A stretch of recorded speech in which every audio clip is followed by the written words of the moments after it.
198 নম্বর stall, 4 নম্বর gate থেকে ঢুকে। আজকে স্টলের আশপাশটা একটু বেশি আলো মনে হচ্ছে। ওয়েদার রিপোর্টে আমি জানি না অন্য কিছু ছিল কিনা, কিন্তু আলো একটু বেশি আছে। তার সবচেয়ে বড় কারণ কাকা বাবু is in the house. Make some noise for কাকা বাবু। Thank you, thank you, thank you, thank you. Sir, আপনাকে সবাই বোম্বাদা বলে, প্রসেনজিৎ স্যার চট্টোপাধ্যায়। না, বাবু। বাবু, আচ্ছা, রাইট। আচ্ছা, আপনি কি এখনো মানে মানে তার আগে কাকাটাও ইউজ করি নাকি? একদম একদম একদম তো আপনাকে আপাতত কি বলি, কাকা বাবুই বলি। একদম। আপনি বিজয়নগর গেলেন। হ্যাঁ, বিজয়নগরে গিয়ে কি হিরে পেলেন? আসলে আমরা গেছিলাম বিজয়নগর, হাম্পি এবং হিরে খুঁজতে। তো এই মুহূর্তে দাঁড়িয়ে আমার মনে হয় আমাদের বাঙালিরা শুধুমাত্র পশ্চিম বাংলায় নয়, কলকাতায় নয়, সারা ভারতবর্ষে যেখানে যেখানে আমাদের এই বিজয়নগরের হিরে এসছে, আমাদের বাঙালি দর্শকরা হিরে খুঁজতে চলে এসছে হলে। এবং আসলে ছবিটা দেখে তারা সত্যিকারের হিরে নিয়ে ফিরছে, কারণ তাদের এই বাহবা আমাদের কাছে একটা বড় হিরে। আর একটা জিনিস প্রমাণ হলো যে জেনারেশনের পর জেনারেশন, একটা প্রজন্ম, আমার এই কাকাবাবুই আমি 13 বছর ধরে করছি, গত 13 বছর। এই কাকাবাবু না কোনো জেনারেশন শেষ হয় না। কাকাবাবু সন্তুকে দেখার জন্যে উন্মাদনা। আমি গতকাল রাত্রিবেলা বম্বেতে ছিলাম, সেখানেও হাউসফুল, মানে প্যাকড হাউস, একটা টিকিটও নেই। সো কাকাবাবু আর সন্তুকে মানুষ এত ভালোবাসেন, এবং সেটা কতগুলো প্রজন্ম আমি নিজেও জানি না। সেইটা হচ্ছে সবচেয়ে বড় হিরে। এই কাকা বাবু মানে এভারগ্রিন, মানে এভারগ্রিন। এভারগ্রিন, হ্যাঁ হ্যাঁ হ্যাঁ। একটা কাকাবাবুর বয়স হয় না। কাকার বাবুর বয়স হয় না, আপনারও তো বয়স হয় না। মানে আপনারও না, মানে সিনেমা জীবনে, মানে ইনফ্যাক্ট আমি সত্যি কথা বলছি যে আপনার সঙ্গে আমার আগে দেখা সাক্ষাৎ হয়েছে নিশ্চয়ই। কিন্তু আমি আজকে দেখে না, আমি সত্যি সত্যি বলছি যে আপনাকে ইয়াং লাগছে। সেটা কি কাকাবাবু এফেক্ট? হ্যাঁ, মানে এইটা নিয়ে অনেক প্রশ্ন উঠেছিল যে কাকাবাবু 13 বছর আগে প্রসেনজিৎ করেছেন, 13 বছর পরে প্রসেনজিৎ করছেন। এই বিজয়নগরের হিরে দেখে মানুষজন বলছেন এই তো কাকাবাবু ইয়াং হয়ে যাচ্ছে, সন্তু বড় হয়ে যাচ্ছে। সো সো মানে হ্যাঁ, আসলে এই 13 বছর ধরে কাকাবাবুকে মেনটেন করা, তার একটা দায়িত্ব আছে। ঠিক আমার যেরকম হয়েছিল প্রবীরকে ফিরিয়ে আনার মধ্যে একেবারে। সময়, যে একটা বড় চ্যালেঞ্জ ছিল যে একটা প্রিকুয়েল তৈরি হচ্ছে। তো আমি চেষ্টা করি একটা ছবি করার আগে প্রায় 1.5 বছর ধরে সেই ছবিটার সঙ্গে থাকা। তার জন্য আমাকে যা যা করা দরকার শারীরিকভাবে মানসিকভাবে সেটা তৈরি করি। এবং সত্যি কথা বলতে এই বিজয়নগরের হীরের আমাদের ফাইনাল স্ক্রিপ্ট তৈরি করতে লেগেছে 1.5 বছর। তারপরে আমরা শিডিউল ঠিক করেছি আউটডোরে যাব। এবং সত্যি কথা, হাম্পি একটা অসামান্য জায়গা, একটা ইতিহাস, খোলা ইতিহাস। সেই জায়গাটায় গিয়ে শুটিং করা, সেটার একটা আলাদা এক্সাইটমেন্ট। কারণ কোথাও একটা মনে হচ্ছে শুটিংও করছি, তার সঙ্গে সঙ্গে যে ইতিহাসগুলো আমরা সেটাকেও- পড়েছি, আমরাই আসলে সেখানে মুশকিল হয়ে যেতাম। মানে আমি সেইটার রিয়াকশান দেখছি বড়দের মধ্যে এবং ছোটদের মধ্যে। তারা প্রচুর প্রশ্ন করছেন ছবিটা দেখার পরে, বাচ্চাগুলো। হ্যাঁ, মানে এখন আমি 2-4টে বাচ্চাদের সঙ্গে, মানে হাউসে প্রচুর বাচ্চা ছিল, আমি কয়েকজনের সঙ্গে ইন্টারাক্ট করলাম। তারা দেখছি সঠিক প্রশ্ন করছেন, মানে তারা কি আপনাদের ওখানে ওইটা ছিল, একটা কোন রাজা, তারা এইটা কতটা পার্সেন্ট নিয়ে চলে গেছিলো, তারা আবার রিভ্যাম্প করার চেষ্টা সো এখন তো একটু সোজা হয়ে গেছে, গুগল করেন তারা। বাট তারা প্রশ্ন করছেন বিজয়নগরের হিরে দেখে, সেটা আমার খুব ভালো লাগছে, কারণ কোথাও একটা ধরে রাখার জায়গা আছে। একদম একদম। এবং একটা ফিল্মের তো এটা একটা বড় কাজও, যেটা ইদানিং আমরা খুব বেশি পাই না। আরেকটা জিনিস আমরা পাই না, প্লিজ মানে আপনি যদি ডিসএগ্রি করেন বলবেন, সেটা হচ্ছে বাচ্চাদের বা কিশোর বয়সের জন্যে স্পেসিফিক্যালি সিনেমা তৈরি করা। আজকে আমার ছোটবেলা যখন আমি বলছি, আমরা অনেক এমন ছবি পেয়েছি। ইনফ্যাক্ট আপনার শুরু তো, মানে আপনি শিশু শিল্পী, তো ঠিক আছে, শিশু শিল্পী জাস্ট একটা মানে হেঁটে চলে গেল বাচ্চা, সেরকম তো নয়। তো শিশু কিশোরদের জন্য ছবি এখন হচ্ছে না কেন? কি মনে হয় আপনার? এটা কি বাজার? না, আমার আমার যেটা বারবার মনে হয়, দেখো, মানে একটা হচ্ছে আমাদের সাহিত্য, আমাদের সাহিত্য তো একটা বিশাল ভাণ্ডার আছেই, এবং শিশু সাহিত্য আমাদের কাছে বিশাল স্ট্রং। সেটা সুনীল দাস, শীর্ষেন্দুদার, মানে এরম না যে শিশু সাহিত্য নিয়ে কাজ হয় না, মাঝে মাঝে চেষ্টা হয়, হয়তো সেটার কি বলবো, অ্যাকসেপ্টেন্সটা অত বড় হয় না বলে হয়তো প্রযোজকরা দায়িত্ব নেন না। কিন্তু তুমি যদি ভালো করে দেখো, বাচ্চাদের নিয়ে সাহিত্যের বাইরেও সহজ পাঠের ছবি হয়েছে, লোকে দেখেছেন হ্যাঁ, কিন্তু, হ্যাঁ। এবং তার আগে গত 1.5 বছরও হয়নি বোধহয়, 1.5 বছরও বা 2 বছর দোস্তজি। আমি প্রেজেন্ট করেছিলাম। সেই ছবিটা পাগলের মতন মানুষজন দেখেছেন। আর এই কদিন আগেই আমি দীপকদার সঙ্গে, মানে চিরঞ্জিত চক্রবর্তীর সঙ্গে কথা বলছিলাম। বলছে, শোন, আমার বাড়ির উল্টো থেকে একটা অনুষ্ঠান হচ্ছে, মনে হয় বাচ্চাদের কোনো স্পোর্টসের, সেখানে কিন্তু গুপি গান বাঘাবাইন চলছে। তার মানে আমরা ডিসকানেক্ট হইনি কোথাও একটা। মানে আমি এই বিশেষ করে সুনীলদার প্রায় আবদার করে আমি নিয়ে নিয়েছিলাম কাকাবাবু। তো আমার একটা কোথাও দায়িত্ববোধ আছে এই ছবিটার সম্পর্কে। সেটা যখন 13 বছর আগেও করেছি, আমি একটা দায়িত্ব নিয়ে করেছি। আজকেও আমি যখন ছবি বানাচ্ছি, মানে কাকাবাবুকে ফেরাচ্ছি, তখন আমি এটা কিন্তু খুব সিনসিয়ার দায়িত্ব নিই। কারণ এই দায়িত্বটা জাস্ট সিনেমাটা নয়, এই দায়িত্বটার মধ্যে সুনীলদা জড়িয়ে আছেন, আমাদের সাহিত্য জড়িয়ে আছেন, আমাদের ইতিহাস জড়িয়ে আছে, আমাদের একটা নতুন প্রজন্মর কাছে পৌঁছানোর একটা দায়িত্ব আছে। এই জায়গাটার থেকে না আমি খুব সেন্সিটিভভাবে এই ছবিটা বানাই, এবং এই বোধহয় মানুষজন, বাচ্চারা, ছোটরা, তারা কোথাও একটা দেখেন যে এই ছবিটার মধ্যে না একটা সিনসিয়ারিটি আছে। যে কারণে প্রথম দিন থেকে মানে রাত্রিবেলা, আমি সত্যি বলছি, মানে আমি ভাবিনি সরস্বতী পুজোর দিন আগের দিন পরে রাত্রি 10টায়, ওদের সার্ভার ডাউন ছিল, 9টা না 10টায় আমাদের টাইমিং এসছে, আমি রাত্রির 11টার সময় দেখছি টিকিট বিক্রি হচ্ছে। মানে এইটা না, এই সিনসিয়ারিটিটা দরকার। এবং আমার মনে হয় আমাদের যে সাহিত্য আছে বা শিশু সাহিত্য আছে, সেটা নিয়ে আরও বেশি কাজ করা উচিত। তবে হ্যাঁ, ওই বিজনেসের একটা জায়গা আছে, কিন্তু আমার দৃঢ় বিশ্বাস, আমার এই বিশেষ করে বিজয়নগরে আমি একেবারে ডিরেক্ট প্রায় এক এক সময় প্রায় 300-500 বাচ্চাদেরকে ইন্টারাক্ট করেছি। তাদেরকে যদি না ওই রুটের ওই সাহিত্যকে নিয়ে ছবি করা যায়, তাহলে কিন্তু তারা দেখবেন, তারা কিন্তু জানেন এটা নয়। আমাদের না একটু সাহস নিয়ে মাঝে মাঝে করতে হবে। এই সাহসটা সবাই করছেন না কেন? মানে আমার মনে হয় বা প্রথম কথা হচ্ছে, এরম ধরনের ছবি করতে গেলে একজন ডিরেক্টরকে অনেকটা সময় দিতে হবে। যিনি, আমি কেন বললাম যে তোমাকে আমি এক্ষুনি দেখাতে পারি আমাদের আর একটা সুনীলদার কাকাবাবু, পুরো স্ক্রিপ্টটা লেখা আছে, পুরো স্ক্রিপ্টটা, মানে কাল শুটিংয়ে যেতে পারি।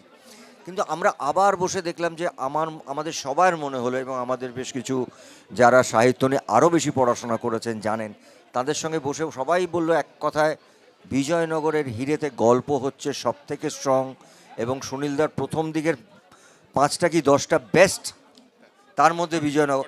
আমরা আবার রিভিজিট করলাম, তারপরে আবার 1 বছর ধরে স্ক্রিপ্ট লিখলাম।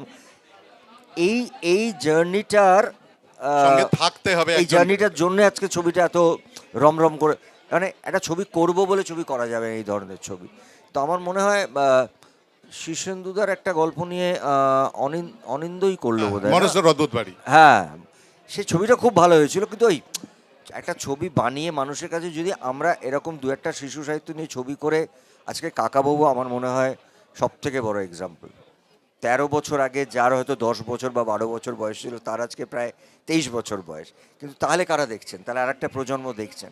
তো ছবিটার মধ্যে স্মার্টনেস, গ্লস এবং একটা গল্প, এটা নিয়ে ফিরতে পারলে না কাকাবাবু কিন্তু, আমি তো সব জায়গায় বলি, সব ইন্টারভিউতে, যে হয়তো দেখা যাবে 15 বছর পর বা 20 বছর পরে আর একটা কেউ কাকাবাবু করছেন। এইগুলো না, মানে এই চরিত্রগুলো বা এই শিশু সাহিত্যের এই নায়কগুলো, এরা তো মহানায়ক, মানে দে আর সুপার হিরোজ। সো এইগুলোর না কোনো মৃত্যু নেই, জাস্ট হাউ টু হ্যান্ডেল, একটু সময়, একটু যত্ন, একটু প্রপার। তুমি যদি ভালো করে দেখো, আমরা গত 1 মাস ধরে আমাদের এই ছবি নিয়ে শুধুমাত্র স্কুলে আর বাচ্চাদের কাছে দেখেছি। হাউ ইউ প্রমোট ইট। তোমার তো প্রত্যেকটা ছবির আলাদা আলাদা, আমি যদি দশম অবতার করি, তো আমি তো সেটা নিয়ে বাচ্চাদের কাছে যাব না, আমি ম্যাক্সিমাম ইউথের কাছে যাব। এই যে এইটা না, একটা ছবির সঙ্গে অনেকগুলো জিনিস আমার মনে হয় জড়িয়ে থাকে, তাহলেই আমরা কারেক্ট টার্গেট অফ অডিয়েন্স। আমি তোমাকে এক্ষুনি দেখাবো আমার গতকাল সব শো প্রায় ফুল, তার মধ্যে দাদু দিদা মানে তারা, নাতি নাতনি, এবারে দ্যাট ইজ আওয়ার পিচ, মানে দাদু দিদা নাতি নাতনি নিয়ে ছবি দেখতে মানে পারেন। যাদের কাছে হয়তো একসময় কাকাবাবুর গল্প মুখে শুনেছে, একদম। এবার চোখে একসঙ্গে। একদম একদম। আরেকটা জিনিস, এই আপনি এই নতুন একটি প্রজন্মর কাছে পৌঁছানোর কথা বললেন, আপনি খুব কনসিয়াসলি এটা করেছেন। এই কাকাবাবুর আগের সিরিজের পরিচালক স্টার, এই ছবিটি সে নতুন নয় অবশ্যই, কিন্তু এই ডোমেনে তো একরকম অ্যাডভেঞ্চার বড় ফিল্ম চন্দ্রাশিস নিরন্তর করেছে, আপনি আপনার জন্যে আপনাদের সঙ্গে, কিন্তু এই ডিসিশনটা শক্ত ছিল না, বা আপনি কোনো রোড ব্লক অবভিয়াসলি আপনাকে হয়তো সেভাবে ফেস করতে হবে না, কিন্তু ভাবনার দিক দিয়ে কি কেউ বলেনি যে ও কি হ্যান্ডেল করতে পারবে, বা ও বলছি না, নতুন একজন হ্যান্ডেল করতে পারবে? দেখো, আমি আমি এইভাবে বলছি না। সৃজিত অবশ্যই, আমার এখনও মনে আছে, ছবির মতন মনে আছে, সিনেমার মতন। আমি একটি খুব ইম্পর্ট্যান্ট একটা নিউজ চ্যানেলের জন্যে তখন আমার মনের মানুষ রিলিজ করেছে, আমি সুনীলদার বাড়ি গেছিলাম সকালবেলা। ওটা ছিল একটা ওই পুজোর আড্ডা। তো সুনীলদা আমাকে ভীষণ ভালোবাসতে শুরু করেছিলেন মনের মানুষের পরে, লালনের পরে। তো ওই গল্প আড্ডা মধ্যে মধ্যে আমার বারবার মনে হয়েছিল যে আমি না সবার জন্য ছবি করি, আমি ঠিক বাচ্চাদের কেটার করতে পারি না। আজকে একটা বাচ্চা আমায় জিজ্ঞেস করে এসে, যে আমায় চেনে না, যে তোমার ক্রাচ কোথায়, এটা তো একজন শিল্পীর পাওয়া, ঠিক আছে? এটা নিয়ে কোনো মিথ্যে নেই, কিন্তু মানে আমি বলছি যে কোনো আমাদের ইন্ডাস্ট্রির বাইরে আমি কোনো একটা বিয়ে বাড়ি, কোনো একটা অনুষ্ঠানে গেলে নর্মাল বাচ্চাদের প্রথম প্রশ্ন, তোমার অত বড় গোঁপটা কোথায় আর ক্রাচটা কোথায়। তো আমি তাদের কাছে কাকাবাবু হয়ে উঠতে পেরেছি, এবং তার পেছনে সৃজিতের একটা বড় অবদান আছে। 100বার। কারণ সৃজিত যে ক্যানভাস নিয়ে, দেখো একটা বিশাল গ্যাপ তপন জেঠুর ছবির পরে, ওটা আমাদের ছোটোবেলা দেখা। এই আজকের জেনারেশনকে কেটার করার জন্য ও যেভাবে ছবিটা বানায় এবং ও যেভাবে ছবিটাকে প্রেজেন্ট করে দিয়েছে, কাকাবাবু কিন্তু মানুষের মধ্যে ঢুকে গেছে। এবার আমাদের সবার মনে হয়েছিল, এবং সেটা সৃজিত ওয়াজ অলসো অ্যাওয়্যার, ওর দুটো বা তিনটে ছবি করার দরকার বা ইচ্ছে ছিল, তখন করেছে। এবার ও তো বেড়ে গেছে, ও যখন মিশর করেছে তার থেকে ওর অ্যাজ এ ডিরেক্টর ম্যাচিউরিটি আলাদা হয়ে গেছে, ও অ্যাজ এ ডিরেক্টর ভিশনটা আলাদা হয়েছে, ও এখন বিভিন্ন রকমের এক্সপেরিমেন্ট করছে ছবি নিয়ে। আমাদের মনে হয়েছিল যে আর একটা নতুন প্রজন্ম ডিরেক্টর আনি, যার মধ্যে সেন্স, ঠিক আগের সিরিজ যেটা ছিল, যার মধ্যে একটা পড়াশোনা আছে, সেন্সিবিলিটি আছে, cerebral, at the same time এই আধুনিকতাটাও জানে, হ্যান্ডেল করতে পারবে এই লার্জার। হ্যাঁ, সো এবং চন্দ্রাশিসের আমার সুবিধা হয়েছে যে আমি ওর সঙ্গে অ্যাজ এ ডিরেক্টর কাজ করেছি অবশ্যই দুটো, মানে আমাদের বিজয়নগরের হিরে নিয়ে, কিন্তু কৌশিকের সব ছবিতে তো ও সঙ্গে ছিল। হ্যাঁ। তো আমি ওর বেড়ে ওঠাটাও চোখের সামনে দেখেছি, এবং আমি ওকে নজর রাখতাম যে ছেলেটা আছে, এটা কৌশিকও জানে। তো আমার মনে হয়েছিল এই ছেলেটা করলে না, আমার যেটা বক্তব্য, যে আমি যদি আরও 3টে করতে পারি বা আরও 5টা করতে পারি, আর একটা প্রজন্ম, আর একটা ছবির না আর একটা দিক দেবে। এবং তুমি যদি দেখো, আমি সত্যি বলছি, আমি যেখানে গিয়ে চন্দ্রাশিসকে এখন ইন্ট্রোডিউস করছি, ওর তো মুখটা এতটা চেনা হয়নি, ওর নাম করলেই পুরো দর্শক হাততালি দিচ্ছে। তার মানে কোথাও একটা অ্যাজ এ ডিরেক্টর ও ওই মানুষগুলোকে ভালো লাগিয়েছে, এবং সবার একটাই বক্তব্য, ওটাও খুব ভালো ছিল, বিশেষ করে মিশর রহস্য, বাট এটা বোধহয় আরও ভালো, কারণ এটা গল্পটা খুব স্ট্রং। আর আমরা এই পার্টিকুলার ছবিটার মধ্যে তুমি বুঝবে, এই কথাটা আমাদের খুব চলছে এখন চারিদিকে, গিমিক। আমার কাছে বারবার মনে হয় যখন সুনীলদার একটা লেখা, একটা সাহিত্য, শিশু, এই কথাগুলো আসে না, তখন সিনেমাটাও না ঠিক ওই পরিষ্কার পরিচ্ছন্ন মনে বানাতে হয়, এবং দর্শকরা, আমি বলছি দায়িত্ব নিয়ে, সেটা হলে গিয়ে বুঝতে পারেন এবং সেটাকে অ্যাকনলেজ করেন। এখানে আমি যেই কোনো গিমিক করতে যেতাম, বিশেষ করে যেখানে ওই ব্র্যান্ডটা নেই আমার কাছে, সৃজিত মুখার্জি, তাহলে কিন্তু ছবিটার মধ্যে একটা ডিসঅনেস্টি হতো। একেবারে। এইটা আমি খুব বিশ্বাস করি। তাই জন্য আমার মনে হয় নতুন ডিরেক্টর তাকে এইভাবে অ্যাকসেপ্ট করেছে, এবং চন্দ্রাশিসকে সাপোর্ট যে টিমটা এসছে, মানে ক্যামেরাম্যান থেকে শুরু করে, আইডিকে নিয়ে আলাদা করে কিছু না, বলার কিছু নেই, বলার নেই। ওর গান আসলেই হিট, আজকে ভাইরাল হয়ে গেছে আমাদের গান দুটো। So I think it's a great team. আর দেখো, নতুন প্রজন্মকে তো কাজ করা, এই বছর তো আমাদের খুব ভালো গেছে, মানে একদম, আমাদের একদম, গৌতম দার হ্যাঁ, মেয়ের ছবি এত লোকে দেখেছেন। তো নতুন প্রজন্মরা কিন্তু ভালো ভালো ছবি দিচ্ছেন, একটা প্রজন্মকে তো আনতে হবে, এটাও বোধহয় আমাদের দায়িত্ব। আম, তাহলে আপনি কি মনে করছেন যখন নতুনদের হাতে গেছে, এবং আপনি যেমনটা বললেন যে চন্দ্রাশিসের নাম শুনলে হাততালি, which is very interesting. Very very, মানে এটা আমি তো বাড়িয়ে বলছি না। না না, আমি বুঝতে পারছি, এটা খুব ইন্টারেস্টিং।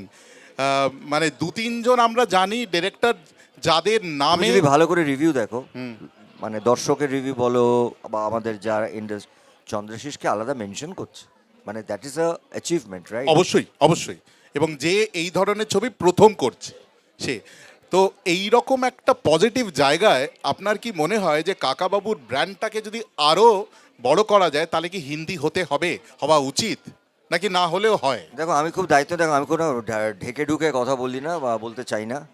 কাকাবাবু বম্বের নাম বলতে পারবো না, কিন্তু বড় বড় স্টার মানে আমাদের বয়সী যারা আছেন তাদের মধ্যে একজন দুজন আমাকে ডাইরেক্ট খবর দিয়ে বলেছেন এটা কি আমরা হিন্দিতে ফ্র্যাঞ্চাইজি করতে পারি।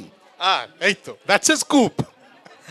সো করতে পারি, মানে গল্পটা বা ওই ভিজুয়াল চরিত্র ইন্ডিয়ানা জো এই একটা ইন্টারেস্ট। তো অবভিয়াসলি কালকে যদি কাকাবাবু কোনো কারণে ন্যাশনালি হয়, বড় স্টার হতে পারে, কিন্তু কাকাবাবুকে তো আমি ছাড়বো না। আমার কোনো আপত্তি নেই, কিন্তু কাকাবাবুকে তো আমি ছাড়বো না। But why not, my point is আমরা বাংলায় বসে এমন ছবি করতে পারি, এমন ভিজুয়ালস আনতে পারি, এমনভাবে ছবিটা বানাতে পারি যেটা এখন প্যান ইন্ডিয়া ফিল্ম তো হচ্ছে। আর কাকাবাবুর চেয়ে রুটেড ছবি তো আর হতে পারে না, কারণ প্রত্যেকটা আলাদা গল্পের আলাদা ইতিহাস, প্রত্যেকটা আলাদা গল্পের আলাদা মানুষজন। তুমি যদি ছবিটা ভালো করে দেখো, আমাদের ছবির ব্যাকগ্রাউন্ড মিউজিকে south Indian, because it's in Bangalore, ভাষা আছে কানাডা, আমি নিজে বলেছি। সো কাকাবাবু তো সব ভাষাই জানেন, সারা পৃথিবীর সব ভাষা। তো এটার মধ্যে না একটা আলাদা ফ্লেভারও ঢুকানো হয়েছে, কারণ কাকাবাবু তো সত্যি ঘুরে বেড়ান, সবই জানেন, তিনি ভীষণ জানেন। তো কাকাবাবু, না কাকাবাবু হিন্দিতে যদি হয় তাহলে তো, তো কাকাবাবুকে আপনি ছাড়ছেন না, এবং কাকাবাবু বোধহয় আপনাকে ছাড়বেন না। হ্যাঁ, কারণ মানে হিন্দিটা তো কোনো সমস্যাই নয় আপনার কাছে, না না ফলে না না, তা না, মানে হ্যাঁ, মানে আমি এটাকে আলাদা হিন্দি দেখি না, মানে আমি বলতে চাই বাংলা করেও ওটাকে আমরা ন্যাশনাল জায়গায় নিয়ে যেতে পারি। এইটাই দ্যাটস এটা মাই, এক্স্যাক্টলি, এখানেই এইটাই আমার বড় চ্যালেঞ্জ। কারণ আমরা সবসময় শুনি যে সাউথ ইন্ডিয়ান ফিল্মস বিশেষ করে মানে সেইগুলো বড় স্কেলে হচ্ছে, এবং সেগুলো কিন্তু ডাবড হচ্ছে। মানে আমি যদি এর পরের কাকাবাবু করি, দেখো আমাদের একটা মাঝখানে লম্বা গ্যাপ গেছে, তার মধ্যে প্যান্ডামিক, হ্যাঁ, এটা হ্যাঁ। আমার থার্ড ছবিটা রিলিজও করেছিল প্যান্ডামিকের সেকেন্ড ফেজে, যেখানে হাউসে 50 ছিল। সো এইগুলোর বাইরে বলি, আজ যদি আমি কালকে কাকাবাবু করি আবার 2 বছর পরে, আমি কিন্তু ওরমভাবেই ভাববো, ওইভাবেই ভাববো যাতে ছবিটাকে বাংলায় করেও আমরা ন্যাশনাল লেভেলে দর্শকের কাছে পৌঁছাতে পারি। এবং এখন জায়গাটা অনেকটা তৈরি হয়ে গেছে অনেস্টলি। মানে লোকাল থেকেও গ্লোবাল যাওয়ার, যেটা মানে যেটা আমাদের এই সময়েরও লোগো, প্রায় লোকাল থেকে গ্লোবাল যাবো। চোখের বালি আমরা যখন বানিয়েছিলাম তখন তো সত্যি একটা বাংলা ছবি ঋতু বানিয়েছি রবীন্দ্রনাথ ঠাকুরের গল্প নিয়ে, কিন্তু সেই ছবিটা তো সারা বিশ্ব, মানে ভারতবর্ষের প্রত্যেকটা লোক দেখেছিলেন। এবং চোখের বালি এখনও আমার একটা বড় রেকগনাইজেশন, মানে আপনি ও কিয়া না চোখের বালি। সো ওটা তো ইভেন মানি স্যার যখন বানিয়েছিলেন, তুমি ভালো করে দেখো, রোজা, যখন রোজা তৈরি হয়েছিল কেউ জানতো না প্যান ইন্ডিয়া, সিনেমাটা অনেস্ট অল ইন্ডিয়া লোক দেখেছেন। আই থিঙ্ক এখন তো আরও সুবিধে হয়ে গেছে। কাকাবাবুর থেকে সরে একটা প্রশ্ন করি, যে চ্যালেঞ্জ আপনার কাছে এখন অভিনেতা হিসেবে, এখন আপনাকে অনেকভাবে আমরা দেখি, আপনি অবভিয়াসলি প্রডিউসার হিসেবে বা ক্রিয়েটিভ মানে কন্টেন্টটাকে হ্যান্ডেল করেন একভাবে, অভিনয় তো আছে, শুনছিলাম আপনি ডিরেকশন, না যেটা মাইকে বলুন না, কি কিছু বলুন। না মানে কি ভাবছেন? মানে ভাবছি কিছু না, মানে আমার ডিরেকশনটা আমার একটা অদ্ভুত প্যাশন। আমি বহু বছর আগে যে ছবিটা বানিয়েছিলাম সেটা একটাই বানাতে পেরেছিলাম, এবং সেই ছবি নিয়ে এখনও চর্চা হয়, হেড অফ টাইম বলে অনেকে। আজকে যে ছবিগুলো হচ্ছে, আমি অল ইন্ডিয়া লেভেলে বলছি, শুধু বাংলা না, সেরকম ধরনের ছবি হচ্ছে, ভায়োলেন্স, বিগ ক্যানভাস। সো আমি তো ছবি শুটিং করতে গিয়ে আমার গাড়ি ফাড়ি বিক্রি করে দিয়েছিলাম, কারণ আমি ওই একটা পাগলামো আছে, কারণ ডিরেকশনটা আমার পাগলামো। তবে এখন আমি নিঃসন্দেহে কাজ করা শুরু করেছি, এবং আমার একটা ছবির শুটিং আরম্ভ হতো গত 1.5 বছর আগে, সেটার কাগজেও বেরিয়ে গেছিলো চারিদিকে। আমার রেকি হয়ে গেছিলো, সেটা আমরা হিন্দিতে করছিলাম, নটি বিনোদিনী। সেটা যে কোনো কারণে একটু ওই বম্বেতে না প্রত্যেকটা জিনিসের প্রচুর সময় নেয়। তো হ্যাঁ, মানে আমি বম্বের হিন্দি ছবি বলছি না, আমি যদি কাজ করি আমি বাংলারই কোনো একটা খুব স্ট্রং জিনিস নিয়ে চেষ্টা করব আপ্রাণ, যেটা বড় জায়গায় নিয়ে যেতে পারি। ওই লড়াইটা আমার শুরু হয়ে গেছে, মানে প্রস্তুতিটা বলবো শুরু হয়ে গেছে। কারণ আমি একটু যে কোনো জিনিসে একটু ধীর স্থির সময় নিয়ে, আমাকে অনেকে জিজ্ঞেস করেন তাহলে বোম্বাদা আপনার পরের, এটা একটা নর্মাল কোয়েশ্চেন, আপনার পরের ছবিটা কি? আমি জানিই না, হঠাৎ সকালে শুনবো একটা ভালো গল্প বা একটা ভালো স্ক্রিপ্ট বা একটা বলবো করছি, এভাবে। এবং সিনেমাটা ওইভাবে কি করে করব, মানে আমি বাড়িতে বসে কি করে ঠিক করব যে সিনেমা আমি এটা করবো, এটা অমুক দিন রিলিজ করব? সিনেমার আগে প্রথম হচ্ছে গল্প, তারপর স্ক্রিপ্টটা তৈরি হয়, তারপর কারেক্ট ডিরেক্টর আসে, কিভাবে আলাদা ভাবছে, আলাদা হ্যাঁ। কাছে। সিনেমাটা একটা একটা একটা একটা জার্নি ইটসেলফ, একটা অভিযান। তো তো এই অভিযানটায় না কেউ নিয়ে গেলে আপনি যেতে চান না তাহলে আপনি সিনেমাটায়? না, মানে আমি যা কাজ করি গত মানে অ্যাটলিস্ট 14 না, এক সময় 3 শিফট 4 শিফট 5 হ্যাঁ, শিফট করে সেটা- ওটা ছেড়ে দাও। গত 15 বছর ধরে আমি যা কাজ করছি I take my own time. হ্যাঁ, মানে অবভিয়াসলি আজকে যদি কথাই বলছি আমি, গৌতম দা ফোন করেন, তো খুব স্বাভাবিকভাবে মানে গৌতম দা করছি, তারপর শুনবো, কারণ I have faith on him. সেটা একটা জায়গা। যেমন অতনু আমার খুব ফেভারিট ডিরেক্টর, সে আমাকে নিয়ে যেভাবে ভাঙাচোরা করেছে, তো অতনু যদি বলে একটু আসবো শোনাবো, আমি খুব এক্সাইটেড হয়ে যাই সকাল থেকে, যে এই একটা কিছু আসছে আমার কাছে যেটা আমাকে ভাবাবে, চিন্তা করাবে, ভাঙচোর করাবে, চ্যালেঞ্জ করবে হয়তো। সো এইটার জন্য আমি অপেক্ষা করি। কিন্তু সেটা সৃজিতের ক্ষেত্রেও তাই, কৌশিকের ক্ষেত্রেও তাই, মানে আবার নতুন পরিচালকরাও আমার কাছে আসেন। না দেখো, নিরন্তর আজকে কেউ করবেনই না, কিন্তু আমার ভালো লেগেছিলো যে ছেলেটাকে যখন আমি বলেছিলাম তো তোরা একটা ছবি আমি করব, ও আমাকে একটা খুব প্রপার, ও তো কৌশিক গাঙ্গুলির ঘরানা, মানে একটা গল্প বলার ছবি আমায় বলতেই পারতো। ও আমাকে একটা এমন গল্প শোনালো, আমি জানলাম যে এই গল্পটা অন্য কোনো মানুষ ওকে টাকা দেবে না করতে, কিন্তু আমি সিনেমাটা করতে চাই, কারণ এটা খুব আন্তর্জাতিক মানের একটা ছবি। মানে আমি চেষ্টা করি কমার্শিয়াল ছবি যেরকম আমার থাকেই বা করব, আমি চেষ্টা করি আমার মতন করে একটু ভিন্ন ধরনের ছবি, যারা যেটা আমার মনে হয়, কারণ আমরা তো সবসময় কথা বলি না, সারা ভারতবর্ষের কথা বলি যে ইন্ডিয়ান সিনেমা মানেই সত্যজিৎ রায়, ঋত্বিক ঘটক, মৃণাল সেন। আমি বলছি তারা তারা তো একটা জিনিসকে মানে প্রতিষ্ঠা করে গেছেন, তারপর বুদ্ধদা, গৌতম দা, মানে আমাদের তো ওই সিনেমাটাকেও কোথাও না কোথাও আমাদের দায়িত্ব একটু বাঁচিয়ে রাখা, অ্যাটলিস্ট বাঁচিয়ে রাখা, মানে আমি সেখানে অভিনয় নাও করতে পারি। আমার দোস্তজি প্রডিউস করিনি, আমার কোনো টাকা পয়সার লেনদেন ছিল না রে ভাই, কিন্তু আমার দেখে মনে হয়েছিল ভেরি অনেস্ট ফিল্ম, অ্যাটলিস্ট আমি একটু গলা তুলে বলি যে এই ছবিটা সবাই দেখা উচিত, আর সেটা তো ম্যাজিক ক্রিয়েট করলো। অবশ্যই, অবশ্যই। অভিনেতা হিসেবে আপনাকে কি চ্যালেঞ্জ করে এখন? মানে আপনি যেমনটা বললেন যে অবভিয়াসলি কিছু ডিরেক্টর থাকবেন যাদের লেখার জন্য আপনি অপেক্ষা করেন বা ভিশনের জন্য, কিন্তু চ্যালেঞ্জ আপনাকে কি কিছু করে এখন? মনে হয় যে না মানে মাথা খারাপ হয়ে যাচ্ছে আমার, এটাকে মানে আমি করবো কিভাবে? হ্যাঁ হ্যাঁ, মানে আমি বলছি আমার বিগত কয়েকদিন মানে কয়েক বছর ধরে আমি যা যা কাজ করেছি তার মধ্যে উল্লেখ করবো অবশ্যই আমি জুবিলিতে যে কাজটা করেছি, হ্যাঁ। আমি উল্লেখ করব শেষ পাতা, আমি উল্লেখ করব জ্যেষ্ঠপুত্র, মানে কিছু কিছু কাজ উন্মাদ করে দেয়, বা ইনফ্যাক্ট আমি বলছি হয়তো মেন্টালি নয়, কিন্তু অ্যাজ অ্যান অ্যাক্টর তুমি বুঝবে যে দশম করা কিন্তু ওয়াজ এ ভেরি ডিফিকাল্ট। কারণ 22শে শ্রাবণে প্রবীরকে যে জায়গাটায় নিয়ে গিয়ে আমরা শেষ করেছি, সেখান থেকে কিন্তু বাঙালিরা প্রবীরকে এত ভালোবাসে, তো প্রবীর হলে আসলেই, কিন্তু ওটা সোয়াগ হলেও কিন্তু ওর পেছনে একটা খাটনি আছে, একটা পাগলামো আছে, এবং আমাকে ফিজিক্যালি ওই জায়গাটা আসতে হয়েছিল, মানে বিলিভ করার জন্য। ওটা 14-15 বছর আগের প্রবীর।